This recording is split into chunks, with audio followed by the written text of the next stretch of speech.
ए किसी काम के 1/4 भाग को 10 दिन में कर सकता है, बी काम के 1/3 भाग को 20 दिन में कर सकता है, तो ए और बी दोनों मिलकर उस काम को कितने दिन में कर सकते हैं।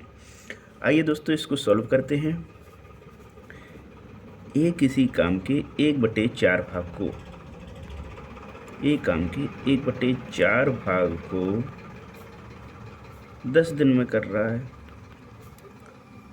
और बी काम के 1/3 भाग को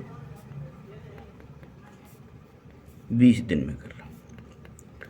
ये पूरा काम नहीं है, काम का 1/4 भाग है, तो ये पूरे काम को कितने दिन में करेगा। जो नीचे की संख्या होती है उसको मल्टीप्लाई कर देते। 1/4 भाग को 10 दिन में कर रहा तो पूरे काम को करेगा 40 दिन में। 4 का गुणा किया, 4 दम 40।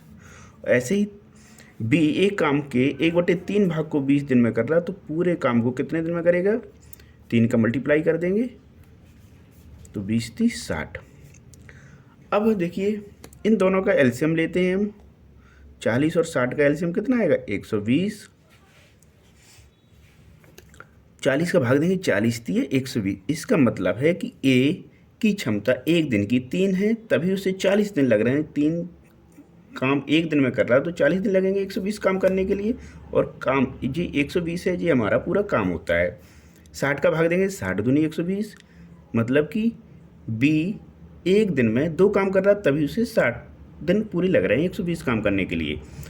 अब हमें निकालना है कि दोनों यदि साथ में काम करें, तो दोनों यदि साथ में काम कर रहे हैं तो ए एक दिन में ए की क्षमता कितनी है काम करने की 3, और एक दिन में बी की काम करने की क्षमता है 2।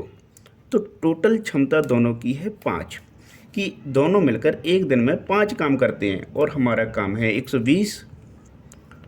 तो 120 काम दोनों मिलकर ए और बी दोनों मिलकर कितने दिन में करेंगे। एक दिन का काम है 5, टोटल काम है 120। 5 का भाग देंगे तो आ जाएगा हमारा 24 दिन। ए और बी दोनों मिलकर पूरे काम को 24 दिन में करेंगे।